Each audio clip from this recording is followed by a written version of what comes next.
करते हैं, इसके कुछ एग्जांपल्स हैं कि आप किसी मोड़ पे जब मुड़ते हैं तो जनरली मैं जब स्ट्रेट रोड पे जाता हूं तो मेरी बाइक क्या होती है, एकदम से सीधे होती है, ठीक है, वहां पर तिरछा होकर के नहीं चलाता हूं। जैसे ही मोड़ पे मुड़ते हैं तो बाइक को थोड़ा सा टिल्ड करवा देते हैं।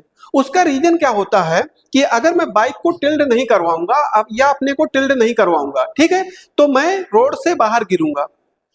इसका मतलब बाहर की तरफ एक कोई फोर्स लग रहा होगा, वही तो बाहर की तरफ खींच रहा है, तभी तो मैं बाहर गिर रहा हूं, ठीक है, तो उसको कहते हैं सेंट्रीफ्यूगल फोर्स। उसके बारे में भी आगे ही बात करेंगे लेक्चर में।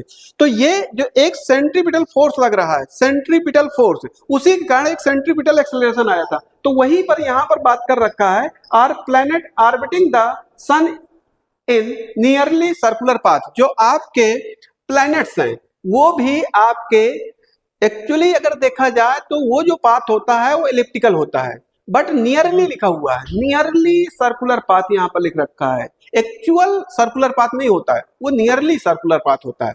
तो ये कुछ इसके एग्जांपल्स हुए। तो आपको यूनिफॉर्म में क्या याद रखना है कि इसका कांस्टेंट भी क्या, मतलब एक प्रकार से सेंटर की तरफ इसका एक्सेलरेशन भी कांस्टेंट होगा, टुवर्ड द सेंटर होगा, इसकी जो स्पीड होगी वो कांस्टेंट होगी। तो उसी को क्या कह देंगे, आपका यूनिफॉर्म सर्कुलर मोशन कह देंगे।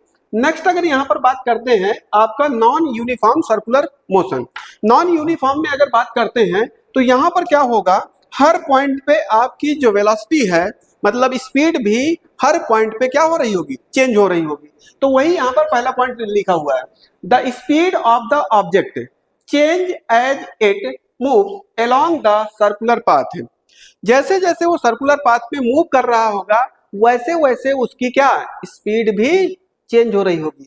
वेलोसिटी तो उसकी भी चेंज हो रही थी, यहां पर क्या एक्स्ट्रा चेंज हो रहा है, यहां पर स्पीड चेंज हो रही। इसका मतलब वेलोसिटी का मैग्नीट्यूड भी चेंज होने लगा, डायरेक्शन के साथ साथ आपका वेलोसिटी का मैग्नीट्यूड भी चेंज हो रहा है, ठीक है। नेक्स्ट पॉइंट लिखा हुआ है अलोंग विद सेंट्रीपिटल। सेंट्रीपिटल जो आपके सेंटर की तरफ है तो उसी को रेडियल एक्सेलरेशन भी कह देते हैं, ठीक है। Acceleration there is also tangential acceleration which change the speed of the particle. इसका मतलब वो कहना चाह रहा है कि यहां पर जैसे वो सर्कुलर पाथ ये हो गया, ये सर्कुलर पाथ है, तो इसमें क्या होगा, एक अंदर की तरफ सेंट्रीपिटल एक्सेलरेशन तो लग ही रहा होगा, उसके साथ साथ वो कह रखा है कि भैया यहां पर एक टेंजेंशियल एक्सेलरेशन भी आएगा। तभी उसने लिख रखा है radial acceleration there is also tangential acceleration. इसका मतलब इसमें क्या आ जाएगा, क्योंकि वेलोसिटी का मैग्नीट्यूड चेंज हो रहा था या स्पीड चेंज हो रही थी, इसका मतलब यहां पर क्या आएगा, टेंजेंशियल एक्सेलरेशन भी आएगा। इसका मतलब स्पीड जब चेंज हो रही है तो आपका मोशन कैसा होगा, नॉन यूनिफॉर्म होगा, ठीक। ये दोनों चीजें आपको समझ में आई थिंक मेरे हिसाब से आ जानी चाहिए। थ्योरी का पोर्शन था तो मैंने सोचा था कि थोड़ा सा एक्सप्लेन कर दूंगा, क्योंकि क्वेश्चन कभी कभी पूछ लेते हैं कि इसका मोशन कैसा होगा, यूनिफॉर्म होगा, नॉन यूनिफॉर्म होगा, ठीक है। तो उसके हिसाब से थोड़ा सा इन पॉइंट्स को आप ध्यान में रखिएगा। नेक्स्ट अगर यहाँ पर बात करें तो अब जब किसी सर्कुलर पाथ में हम रिवॉल्व कर रहे हैं, मोशन में हैं, तो कुछ ना कुछ डिस्टेंस भी कवर करेंगे। तो अब यहाँ पर वही लिखा हुआ है एंगुलर डिस्प्लेसमेंट, ठीक है। एंगुलर डिस्प्लेसमेंट में अगर बात करें तो यहां पर मैं कुछ अब चीजें एक्सप्लेन कर रहा हूं आपके लिए कि ये कोई वो सर्कुलर पाथ हो गया, ये कोई सर्कुलर पाथ है, ठीक है, ये इसका सेंटर पॉइंट है, यहां पर कोई ऑब्जेक्ट है, इस पे रिवॉल्व कर रखा है, ये आपकी रेडियस है, ठीक। तो जैसे ही यहां से चलना चालू किया और यहां पर पहुंच गया तो उसका एंगल कितना हो गया, थीटा हो गया। इनिशियल एंगल कितना था, 0 था, तो इसका मतलब एंगुलर डिस्प्लेसमेंट कितना हो गया, यहाँ पर थीटा हो गया, ठीक है। तो यहाँ पर जैसे यहाँ पर देखिएगा, जब आपको डिस्प्लेसमेंट पढ़ा करते थे, कोई ऑब्जेक्ट यहाँ हुआ करता था, ठीक है, यहां से जैसे ये पाथ से मूव करते हुए यहां पहुंचता था तो shortest length between initial position to the final position हम क्या कह दिया करते थे, यहां पर डिस्प्लेसमेंट कह दिया करते थे। वैसे ही यहां पर क्या होगा, ऑब्जेक्ट एक्चुअल पाथ ये होगा, बट जैसे जैसे इसके एंगल में चेंज आ रहा होगा वही इसका क्या हो जाएगा, आपका एंगुलर डिस्प्लेसमेंट हो जाएगा। आई बात समझ में? क्योंकि जब आप आगे जैसे आपने 3 इक्वेशंस पीछे पढ़ी थी मोशन की, वैसे ही यहाँ पर सर्कुलर पाथ में भी 3 इक्वेशन बन जाती है। तो एंगुलर डिस्प्लेसमेंट को किससे रिप्रेजेंट करते हैं, आपका थीटा से रिप्रेजेंट करते हैं। अब और थोड़ी सी चीजों को यहाँ पर एक्सप्लेन करके समझने की कोशिश करते हैं। ठीक है। तो जैसे यहां पर इसी से समझना चाहूं तो ये जो आपका सर्कुलर पाथ बना हुआ है, इसी से थोड़ी से समझते हैं और चीजों को आगे बढ़ाते हैं। तो यहां पर अगर मैंने कहा कि ये आपका सर्कुलर पाथ है जिसकी रेडियस आपकी आर है, ये आर रेडियस है, ठीक। और कोई ऑब्जेक्ट यहां से रिवॉल्व करते करते यहां पर पहुंच गया है, तो इसका मतलब कितना, थीटा, यही तो हुआ, ठीक है। तो अब यहां से अगर मैं एक्चुअल डिस्प्लेसमेंट की बात करता हूं तो डिस्प्लेस कितना हुआ, डिस्प्लेसमेंट तो ये हुआ। उसके हिसाब से जब हम शुरू में पहला लीनियर मोशन की बात कर रहे थे, स्ट्रेट लाइन मोशन की बात कर रहे थे, तो वहां पर हमने लिखा था कि क्या, shortest length between initial position to the final position. तो उसी के बिहाफ पे मैं यहाँ पर आपसे बात कर रहा हूँ कि जैसे यहाँ से ऑब्जेक्ट चला, एक्चुअल पाथ तो ये है, इससे जा रहा है और यहाँ पर पहुंच गया, बट शॉर्टेस्ट लेंथ देखूंगा तो यही तो आएगी। अगर मैं थोड़ी देर के बाद देखता हूँ कि ऑब्जेक्ट यहाँ पर पहुंच गया, तो इसका मतलब अब क्या हो जाएगा, यहां से मिलाता हूं तो शॉर्टेस्ट लेंथ इसके लिए क्या हो जाएगी भैया, ये हो जाएगी।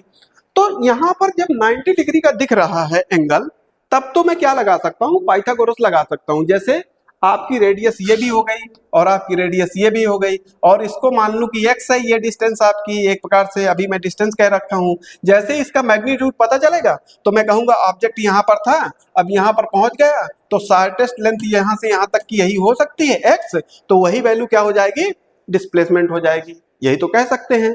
तो अब वही डिस्प्लेसमेंट जब कोई ऑब्जेक्ट किसी सर्कुलर पाथ पे रिवॉल्व करता है तो उसकी डिस्प्लेसमेंट अलग अलग एंगल पर अलग अलग होगी, ठीक है। तो पहली बात तो हमें यह पता चलना चाहिए कि जैसे यहां से चला था और यहां तक पहुंचा था, तो एक्चुअल पाथ तो यही था, तो एक्चुअल पाथ की लेंथ को हम क्या कहा करते थे, डिस्टेंस कहा करते थे। तो डिस्टेंस निकालने के लिए आप लोगों ने ध्यान नहीं दिया है, ठीक है, आप बहुत पहले पढ़ चुके हैं इस चीज को, आप बहुत पहले पढ़ चुके हैं। अब मैं अगर यहां से यहां तक का ही देखता हूं, मान लेते हैं ये ए पॉइंट है, ये बी पॉइंट है और ये सी पॉइंट है, तो ए और बी के बीच की अगर मैं डिस्टेंस देखूं कितनी है, ठीक है, तो मैं यहां पर कहता हूं कि आपने एक 9th क्लास में पढ़ा था angle equal to arc upon radius. अभी आप लोगों ने पढ़ रखा है और जैसे ही मैं लिखूंगा तो आपको याद भी आ जाएगा, हाँ यार ऐसे ही होता है।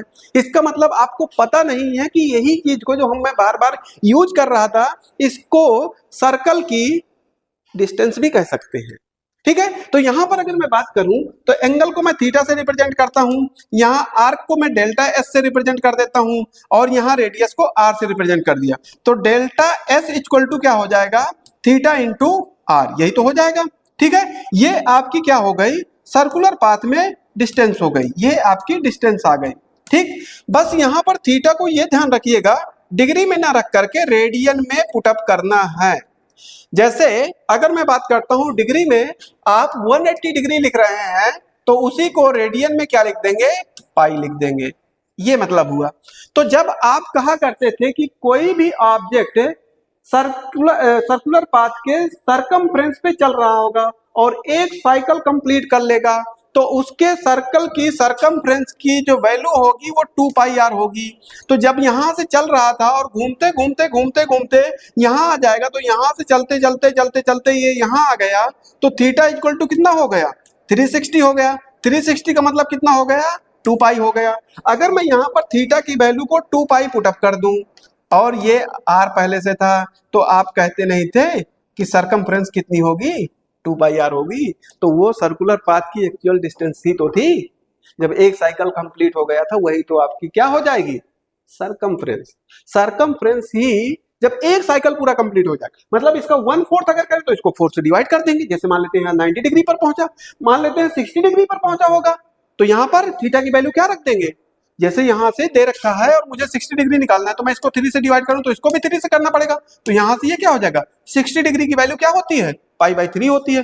तो अगर कोई ऑब्जेक्ट 60 डिग्री का रोटेशन लिया होगा तो उसकी जो डिस्टेंस कवर करेगा वो कितनी हो जाएगी, पाई/3 हो जाएगी।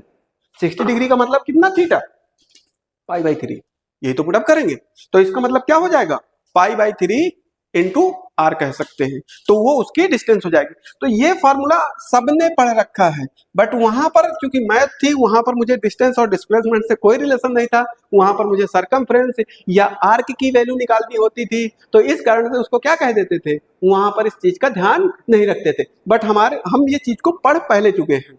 अब आगे अगर यहीं पर बात करें कुछ चीज और, तो डिस्प्लेसमेंट की भी बात कर लेते हैं कि डिस्प्लेसमेंट क्या हो जाएगी भैया, यहीं पर देख लेते हैं।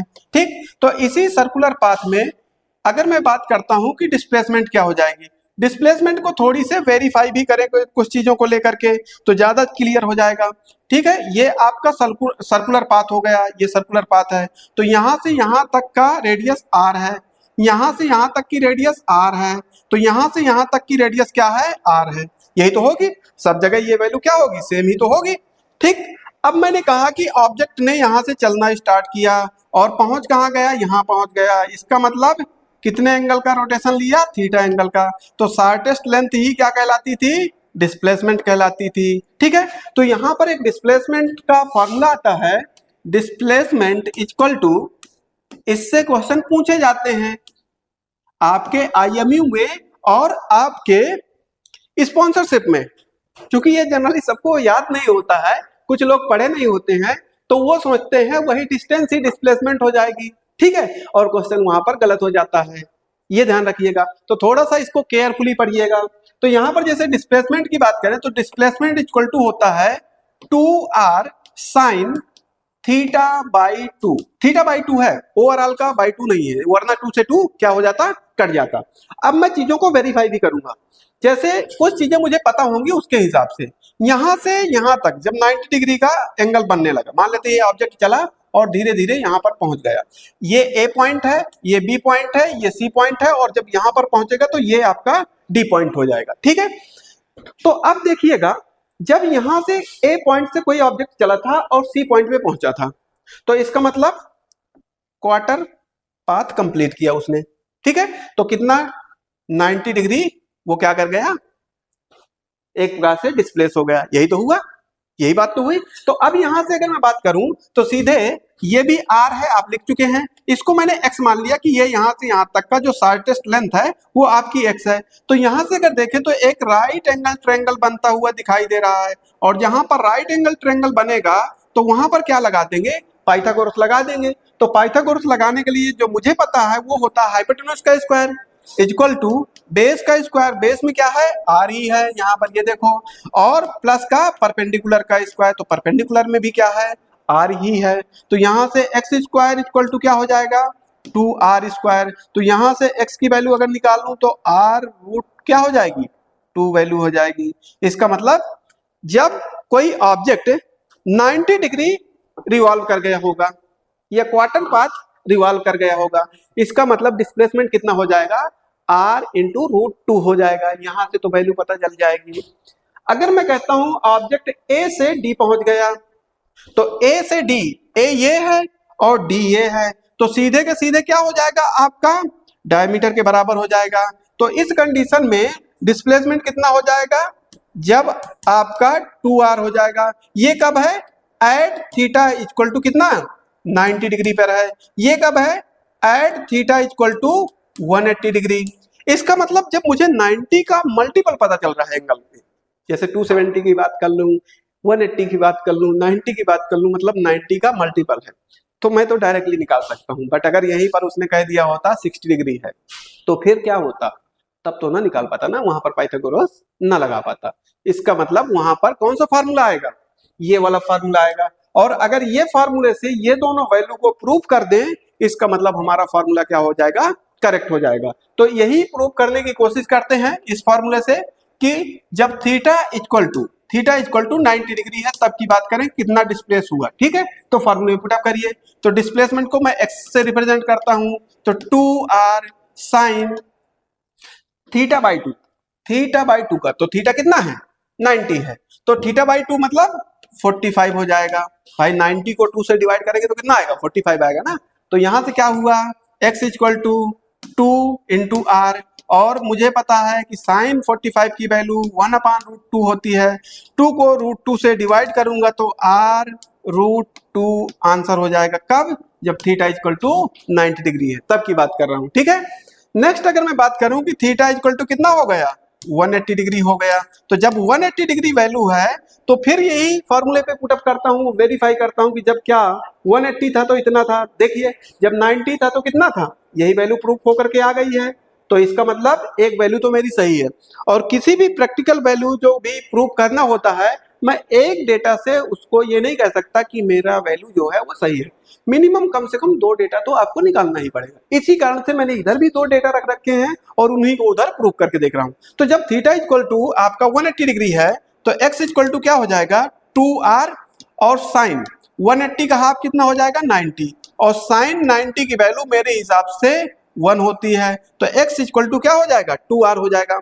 और देखिए जब थीटा इक्वल टू 180 डिग्री था तो डिस्प्लेसमेंट कितना था 2r था, जब थीटा इक्वल टू 90 डिग्री था तो डिस्प्लेसमेंट कितना था r√2 था, तो यहां पर भी तो वही आ रहा है। इसका मतलब आज के बाद से हमें क्या करना होगा कि जब भी कोई, मान लेते हैं बहुत लोग कहेंगे नहीं सर 60 डिग्री है तो r 2 साइड्स बराबर है तो तीसरी भी बराबर हो जाएगी, मान लिया भैया अगर 120 दिए होगा तो फिर क्या करोगे, वहां पर कैसे लगाओगे। ठीक है, तो इसका मतलब आपको ये चीज याद रखना है कि जब भी कहेगा कि कोई ऑब्जेक्ट किसी सर्कुलर पाथ में 120 डिग्री का एंगल बना रहा है तो उसके द्वारा डिस्प्लेसमेंट बताइए कितना डिस्प्लेस हुआ होगा, तो क्या करेंगे आप 2r sin थीटा बाई 2 का फॉर्मूला लगाएंगे और सीधे आंसर टिक करेंगे। इसका मतलब आज के बाद से आपको सर्कुलर पाथ के लिए डिस्प्लेसमेंट का फॉर्मूला ये याद रखना है, क्या 2r sin थीटा बाई 2। ठीक है, आपको डिस्टेंस का फॉर्मूला क्या याद रखना है, distance equal to theta into r, theta को आपको रेडियन में रखना है, बस इतना सा करना है। यहां पर जब वैल्यू आएगी तो आपको एग्जैक्ट वैल्यू आएगी, कोई मीटर में वैल्यू आएगी, बट जब वहां पर मैं बात करता हूं तो वहां पर क्योंकि कुछ वैल्यू रेडियन में पुटअप की गई है तो यूनिट भी लिख सकते हो, वहां पर पाई के टर्म में भी आपके आंसर दिए हो सकते हैं, क्योंकि थीटा की वैल्यू पाई के टर्म में रख रहे हैं। तो इसका मतलब वहां पर इस पे डिपेंड ना हो जाइएगा कि एग्जैक्ट वैल्यू मुझे निकालना है, ऑप्शन आपके पाई के रिस्पेक्ट में भी दिए होंगे। बाई चांस आपको पाई के रिस्पेक्ट में नहीं दिए होते हैं तो आपको कैलकुलेटर अलाउ होता है, तो कैलकुलेटर से उस वैल्यू को कैलकुलेट भी कर लीजिएगा। पाई की वैल्यू 3.14 होती है या 22/7 होती है। अगर कुछ वैल्यू ऐसी है जो कटने वाली है, जो 7 से कट सकती है नीचे से, तो आप वहां पर वैल्यू डायरेक्टली 22/7 भी रख सकते हैं। आपको ये ध्यान देना होता है कि आसानी कहां से होगी। आपको सिर्फ ये नहीं है कि आपने पाई की वैल्यू रख लिया है 3.14, सब जगह आप वही रखते चले जा रहे हैं, फिर उसको मल्टीप्लाई में टाइम वेस्ट कर रहे हैं। अरे नहीं भाई, जहां आपको जैसी जरूरत है वैसे ही उस वैल्यू को रखिए, और जैसे उस वैल्यू को रखेंगे तो आपका टाइम बचेगा, और टाइम बचेगा तब तो अगला वाला क्वेश्चन हो पाएगा। अगर आप एक ही में टाइम अपना वेस्ट करेंगे तो अगले वाले क्वेश्चन कब करेंगे। ठीक है, तो 2 चीजें आपको क्लियर किया मैंने, वो थ्योरी पोर्शन था, जो आपका न्यूमेरिकल पोर्शन है जहां से एक्चुअल में क्वेश्चन बनते हैं। और मैं इस बात पे क्यों बार बार फोकस कर रहा हूं, क्योंकि पिछले मैं 4 से 5 साल से यही देख रहा हूं कि भैया बार बार जो आपके स्पॉन्सरशिप के एग्जाम हो रहे हैं, यहाँ से क्वेश्चन भर भर के आते हैं। क्यों आते हैं, क्योंकि बच्चा डिस्प्लेसमेंट निकालना नहीं जानता है, इस कारण से, और वो पूछ लेता है। यहां से डिस्टेंस के क्वेश्चन आते हैं। अगर आपको ये क्वेश्चन आ गए तो मैं अभी क्वेश्चन कराऊंगा, वो आपको कहेगा, एक एक क्वेश्चन मैं बोल रहा हूं, अभी करवा नहीं रहा, कि कोई ऑब्जेक्ट है किसी स्पीड से सर्कुलर पाथ में रिवॉल्व कर रहा है जिसकी रेडियस ये है। ठीक है, कुछ रेडियस दे दिया, वो एक साइकिल 5 सेकंड में कंप्लीट करता है। अब समझिएगा क्वेश्चन को, एक साइकिल 5 सेकंड में कंप्लीट करता है। Then find the value of distance and displacement after 12.5 second. बच्चा परेशान, अरे 5 सेकंड में कंप्लीट कर रहा था तो 12.5 सेकंड में क्या होगा। तो ये कंफ्यूजन के लिए मेरे पास सलूशन है। अभी थोड़ा सा थ्योरी पोर्शन को समझ ले, नेक्स्ट लेक्चर में आपको उससे रिलेटेड क्वेश्चंस भी करवा दूंगा। ठीक है, तो पहले आपको थ्योरी पे कमांड रखनी है। थ्योरी को पढ़ते समय मैं, आप लोगों ने देखा होगा कि मैं पहले थ्योरी पे फोकस कर, मतलब न्यूमेरिकल जो पोर्शन है, मतलब आपके फॉर्मूले पोर्शन है, उस पर मैं ज्यादा फोकस करता हूँ। क्यों करता हूँ, मुझे पता है कि अगर फॉर्मूले का कॉन्सेप्ट आपको क्लियर हो गया तो आप 100% क्या कर लेंगे, क्वेश्चन को सॉल्व कर लेंगे। अगर आप फॉर्मूले को कॉन्सेप्ट नहीं पता है तो 2 क्वेश्चन तो आप करते चले जाएंगे जो आपको रटे हुए हैं, जैसे ही मैंने वैल्यू चेंज कर दिया वैसे ही आप फुस हो जाएंगे। इसका मतलब आपको क्या करना है, फोकस किस पे करना है, आपको इन वैल्यू जो फॉर्मूले लिख रहा हूं इन फॉर्मूले पे फोकस करना होगा, फॉर्मूला मेन। ठीक है, तो यहां से मैंने आपका डिस्प्लेसमेंट की बात किया। अब डिस्प्लेसमेंट के बाद आता है एंगुलर वेलोसिटी। यहां पर अगर थोड़ी सी बात करें तो आप लोगों को बहुत कुछ चीजें इसमें पता है। कैसे पता है, क्योंकि आपको वेलोसिटी पता है, क्योंकि मैंने सर्कुलर वो आपका इससे पहले स्ट्रेट लाइन मोशन पढ़ाया है, तो वहां आप लोगों ने बहुत सारा वेलोसिटी के बारे में बात किया था, क्योंकि वेलोसिटी इक्वल टू क्या होता है, डिस्प्लेसमेंट डिवाइड बाई टाइम होता है। तो यहां पर अगर मैं लिख दूं वही, तो क्या दिक्कत हो जाएगी, हाँ दिक्कत हो जाएगी। कैसे, देखते हैं कि कैसे दिक्कत होती है। यहां पर अगर बात करते हैं, इसको एंगुलर वेलोसिटी को ओमेगा से रिप्रेजेंट करते हैं। ठीक है, पहली बात तो ये हो गई। तो ओमेगा इक्वल टू क्या होता है, change in angular displacement. Angular term लगा हुआ है ना, तो हमें क्या दिक्कत है, एंगुलर लगाते चल रहे हैं। जैसे वेलोसिटी नहीं लिखी हुई है, यहाँ पर एंगुलर वेलोसिटी लिखी हुई है, तो जब वेलोसिटी लिखी हुई थी तो चेंज इन डिस्प्लेसमेंट करा करते थे, तो एंगुलर लगा दिया तो एंगुलर डिस्प्लेसमेंट लिख दिया है, चेंज इन तो वही लिखा हुआ है ना। ठीक है, और नीचे क्या आ जाएगा, आपका टाइम आ जाएगा, ये आपका टाइम आ जाएगा। अभी मैंने डिस्प्लेसमेंट के बारे में बात किया था, एंगुलर डिस्प्लेसमेंट मैंने कहा था थीटा, थीटा बार बार मैंने कहा था। तो यहां से अगर बात करूं तो ओमेगा इक्वल टू क्या हो जाएगा, delta theta over delta t हो जाएगा। अगर यहां से time tends to zero, time अगर जीरो की तरफ टेंड करता है, तो ओमेगा इक्वल टू क्या हो जाएगा, d theta over d t हो जाएगा। कब, जब आपका delta t tends to zero, zero की तरफ जब टेंड कर रहा होगा तब की बात कर रहे हैं। मतलब बहुत छोटे से टाइम में बहुत छोटा सा ही तो डिस्प्लेसमेंट हुआ होगा। ठीक है, तो अब यहां से ये फॉर्मूला आपको याद रखना है। अब यहां से अगर मैं बात करता हूं कि इसकी यूनिट क्या हो जाएगी, तो बहुत लोग कहेंगे सर वेलोसिटी बात कर रहे हैं ना, तो मीटर पर सेकंड ही तो होगी। अरे नहीं भाई, फिर वहीं पर आप घूम के आ गए। मैंने कहा एंगुलर टर्म लगा हुआ है, कुछ चीजें चेंज कर रहा हूँ, एंगुलर डिस्प्लेसमेंट कह रहा हूँ। एंगुलर डिस्प्लेसमेंट का मतलब थीटा की बात कर रहा हूँ, और थीटा को मैं पीछे बोल करके आया हूँ कि रेडियन में मेजर करिएगा।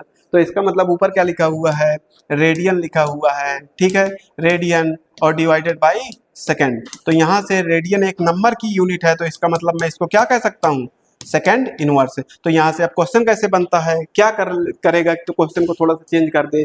अब डायरेक्टली क्वेश्चन ना पूछ करके वो थोड़ा सा घुमा करके क्वेश्चन पूछेगा। कैसे, अब यहां से अगर बात करें सेकेंड इनवर्स किसकी यूनिट होती है, आप लोगों को पता होगा कि फ्रीक्वेंसी की यूनिट होती है। बहुत लोगों को पता होगा, कुछ को नहीं पता हो वो अलग बात है, पर ज्यादातर लोगों को पता होता है कि ये फ्रीक्वेंसी की यूनिट लिखी हुई है। इसका मतलब एंगुलर वेलोसिटी की यूनिट किसके बराबर होती है, फ्रीक्वेंसी के बराबर होती है। तो आपको फिजिकल क्वांटिटी के रिस्पेक्ट में याद रखना है कि जो आपकी एंगुलर वेलोसिटी है उसकी यूनिट और जो आपकी फ्रीक्वेंसी की यूनिट है वो सेम है। ठीक, तो इस रिस्पेक्ट में क्वेश्चन पूछ लेता है। अब यहीं से थोड़ा सा आगे बात करें, थोड़ा सा उठाते हैं इसको। ठीक है, तो आगे उठा करके अगर देख रहे हैं तो ये क्या हो जाएगा, ओमेगा इक्वल टू, अब आपने क्या किया था, थीटा की वैल्यू आपको पता थी, थीटा यहां पर क्या था, डी, और आपको वहां से अगर मैं यहां से लिख रहा हूं, आपने लिखा था डेल्टा एस इक्वल टू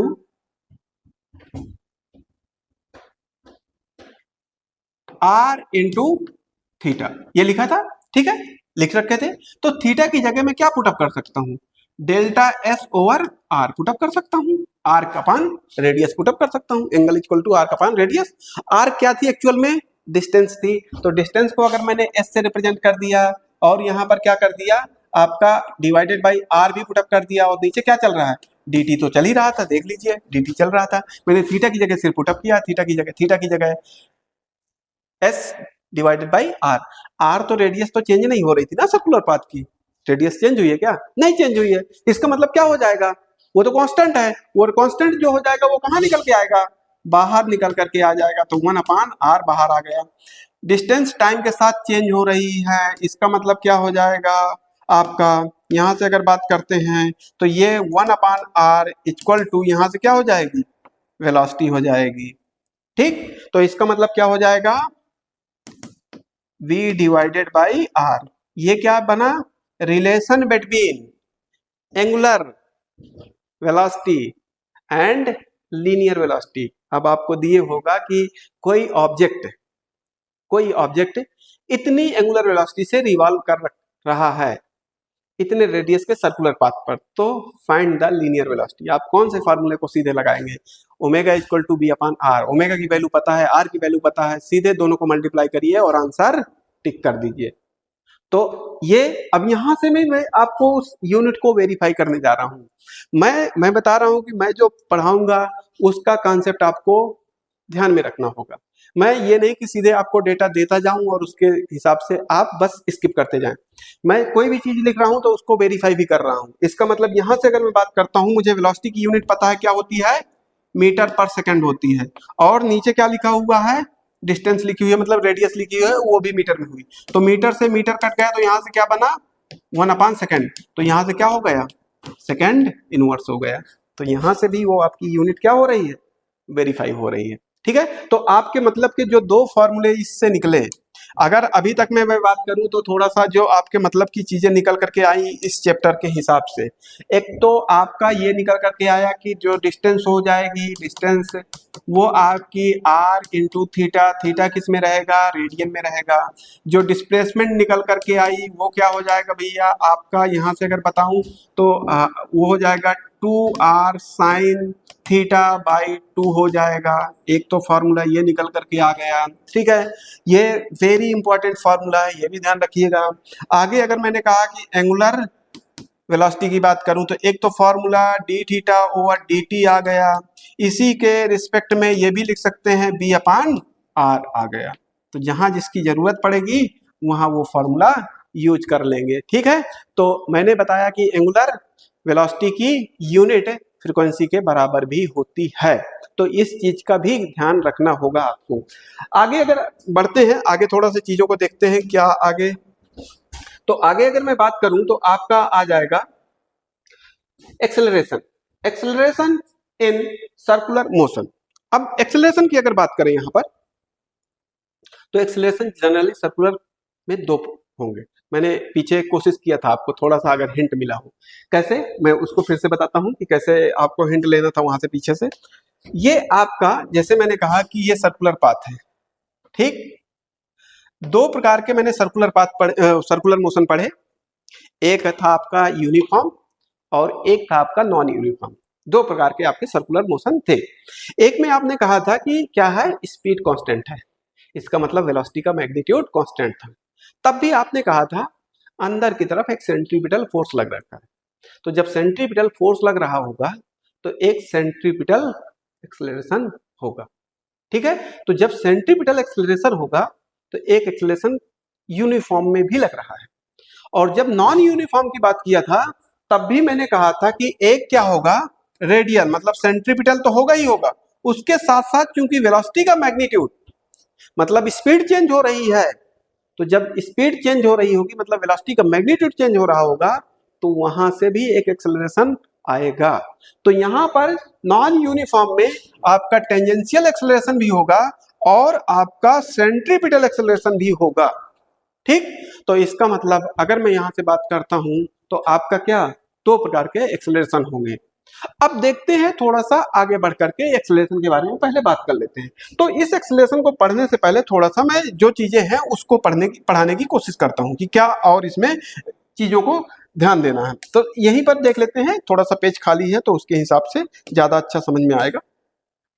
मैं यहीं पर अगर बात करूं तो जैसे मैं यहां से लिखता हूं एंगुलर एक्सेलरेशन। भाई जब लीनियर एक्सेलरेशन पढ़े हैं तो एंगुलर एक्सेलरेशन क्यों ना पढ़ लें, सबके दिमाग में आ रहा होगा। अच्छा आप तो सर जो चीजें बुक में मिल रही हैं वही आप पढ़ा दे रहे हैं, तो एंगुलर एक्सेलरेशन की बात कर रहे हैं। ठीक है, तो जैसे मैंने वहां पर एक्सेलरेशन में कहा था लीनियर से सबको कोरिलेट कर रहा हूं, वरना पहले ही मैंने क्या पढ़ा दिया होता, सर्कुलर पढ़ा दिया होता ना। मुझे पता है कि अगर आपको सर्कुलर वो आपको स्ट्रेट लाइन वाला कॉन्सेप्ट क्लियर होगा तो जो भी मोशन आ रहा है सब वहीं से चलना है भाई, सारा सब कुछ वहीं से चलेगा।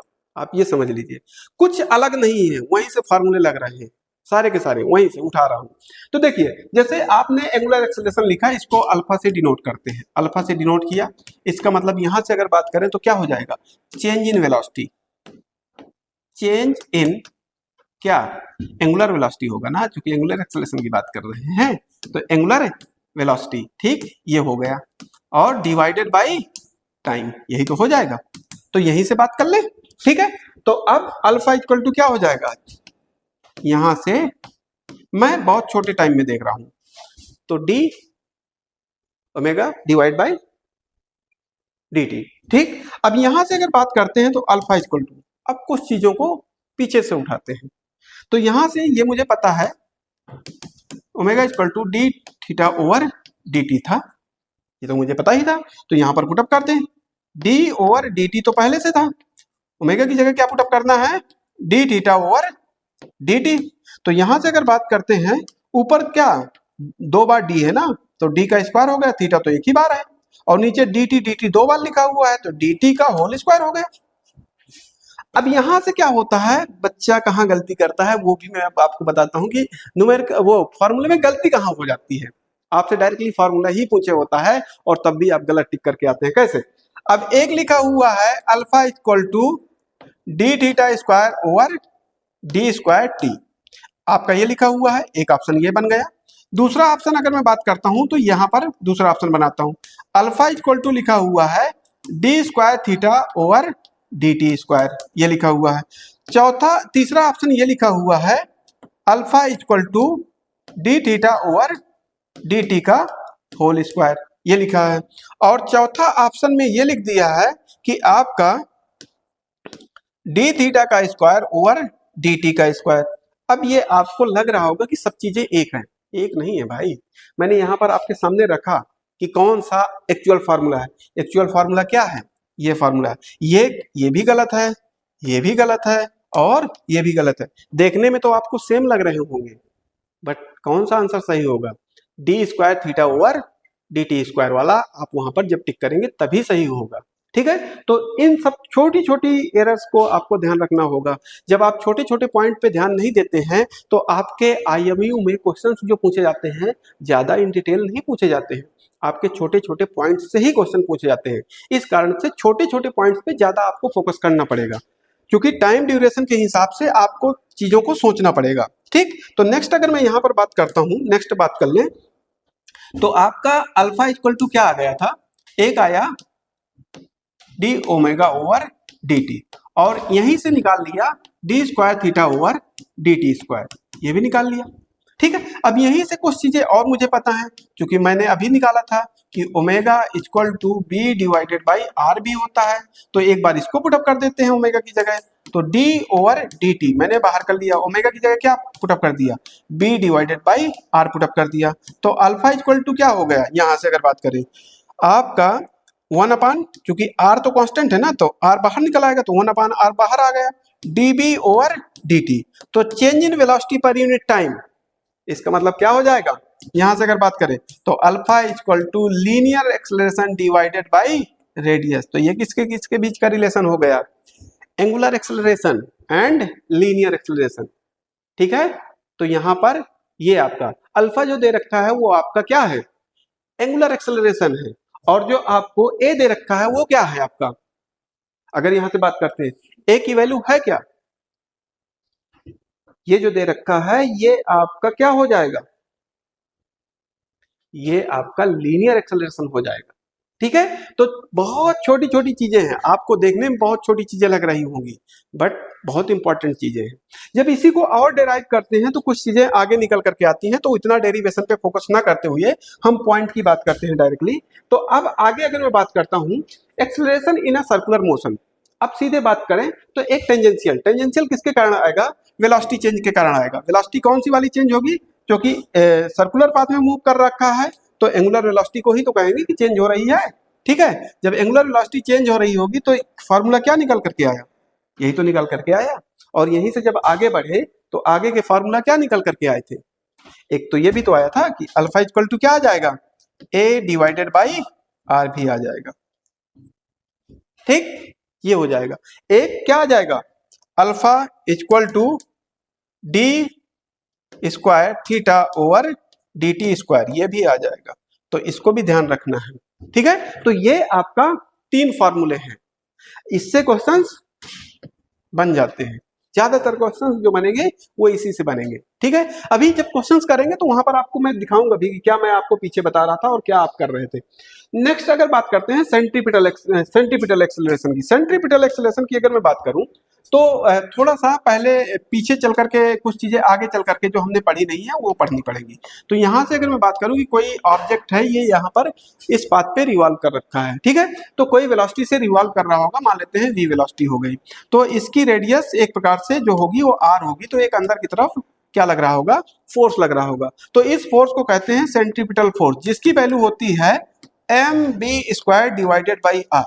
तो यहां से अगर रिलेट करें तो फोर्स जो होता है वो तो एक्चुअली m इंटू ए होता है, तो चूंकि सेंटर की तरफ है तो ए सी लिख दिया, तो यहां से m से m क्या हो जाएगा, कट जाएगा, तो ए सी की वैल्यू क्या हो जाएगी, b² डिवाइडेड बाई r हो जाएगी। इसका मतलब अगर सेंट्रीपिटल फोर्स की वैल्यू की बात करता हूं तो उससे क्या मेरा निकला, सेंट्रीपिटल एक्सेलरेशन निकला, और उसकी वैल्यू क्या है, b² डिवाइड बाई r यहाँ पर लिखी हुई है, ठीक है। अब एक रिलेशन आगे भी लिखा हुआ है कि ये क्या हो जाएगा, तो यहां से अगर बात करें तो AC इक्वल टू मैंने लिख दिया b² डिवाइड बाई r, और आपने देखा होगा कि एक रिलेशन आया था omega equal to b divided by r, तो यहां से क्या किया, r को इधर क्रॉस प्रोडक्ट कर दिया, तो b इक्वल टू क्या हो गया, ओमेगा इंटू r, और इस वैल्यू को उठा करके यहां पर पुटअप करता हूं तो AC इक्वल टू क्या हो जाएगा, ओमेगा इंटू आर का होल स्क्वायर, और नीचे आपका क्या हो जाएगा, आर हो जाएगा। तो जब यहां पर अगर बात करें तो ओमेगा स्क्वायर हो जाएगा, आर स्क्वायर हो जाएगा, नीचे क्या हो जाएगा, आर हो जाएगा, तो एक आर ने एक आर को काट दिया, तो आपका क्या लिखा हुआ है, आर ओमेगा स्क्वायर, तो यही तो यहां पर भी लिखा हुआ था, ठीक है, कि आर ओमेगा स्क्वायर आपका निकल करके आया। तो अब अगर बात करें कि एक्सेलरेशन में मुझे क्या क्या चीजें याद रखनी है, उसकी थोड़ी सी बात कर लेते हैं, ठीक है। तो यहाँ पर दो चीजें आपको याद रखनी होंगी। पहली बात तो अगर बात करते हैं एक्सेलरेशन से, तो एक्सेलरेशन इक्वल टू जो कि आपका एंगुलर एक्सेलरेशन है, तो यहाँ से D omega over d T याद रखना है, उसके साथ साथ आपको क्या याद रखना है, d² थीटा ओवर dt² याद रखना है। फिर आपको यहीं से अगर मैं बात करता हूं तो आपका a डिवाइडेड बाई r भी याद रखना है। तो एक रिलेशन आपका डायरेक्टली ये आया, ठीक है। दूसरा अगर बात करते हैं तो a इक्वल टू अगर बात करें तो यहाँ से b² डिवाइडेड बाई आप r ही याद रखिए, ज्यादातर यहीं से पूछा जाता है, ये तो कभी कभी फॉर्मूले में पूछ लिया जाता है, तो आपको यहाँ से ये कुछ वैल्यू आपको याद रखनी पड़ेगी। तो आज हमने आपका जनरली सर्कुलर मोशन में देखा एंगुलर डिस्प्लेसमेंट, आपकी डिस्प्लेसमेंट डिस्टेंस देखा, एंगुलर वेलोसिटी देखा, और आपका एंगुलर एक्सेलरेशन देखा, उसके साथ साथ टेंजेंशियल एक्सेलरेशन देखा, और सेंट्रीपिटल एक्सेलरेशन देखा, जिसको रेडियल एक्सेलरेशन भी कहते हैं। तो इसी से रिलेटेड नेक्स्ट लेक्चर में हम क्या करेंगे कि ज्यादा से ज्यादा क्वेश्चन करने की कोशिश करेंगे और फिर नेक्स्ट मूव ऑन करेंगे, ठीक है। तो ये जनरली आपका जो टॉपिक है 2 से 3 लेक्चर में खत्म हो जाएगा। तो आज के लिए इतना ही रखते हैं, ठीक।